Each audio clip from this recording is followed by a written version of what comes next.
Thank you, Vice Chairman, sir. I rise to wholeheartedly commend this landmark Constitution Amendment Bill. Sir, while presenting the final draft of the Constitution to Constituent Assembly on November 25th, 1949, Dr. B.R. Ambedkar, the principal architect of the Indian Constitution, had given a very strong warning, and I quote, he said, on January 26, 1950, we are going to enter into a life of contradiction. In politics, we will have equality, and in social and economic life, we will have inequality. Sir, he went on to add, how long shall we continue this life of contradictions? How long shall we continue to deny equality in our social and economic life? If we continue to deny it for long, we will do so only by putting our political democracy at peril.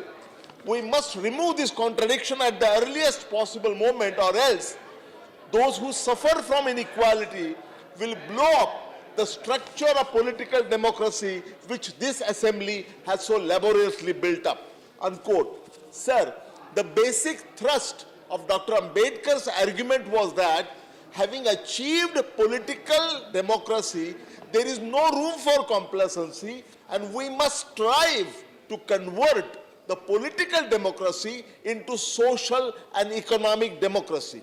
And for this purpose, Dr. Ambedkar included the directive principles of state policy in the Constitution, which has become a unique feature of our Constitution.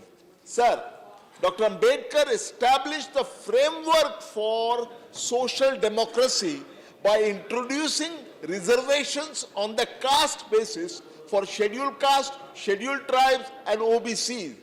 In my view, sir, this constitutional amendment bill is a giant step forward in laying out to establish a framework for economic democracy. This is being sought to be done through reservations on the basis of economic criteria. Sir, I strongly feel that this process of universalization of reservation needs to be extended to private sector as well. Sir, while I wholeheartedly support the proposed constitutional amendment, I must hasten to add two caveats. First, the economic basis must only be an additional criterion in addition to the social criteria based on caste, which is the most fundamental one in the Indian society. Under any circumstances, the reservations for scheduled caste, scheduled tribes, and OBCs must not be reduced.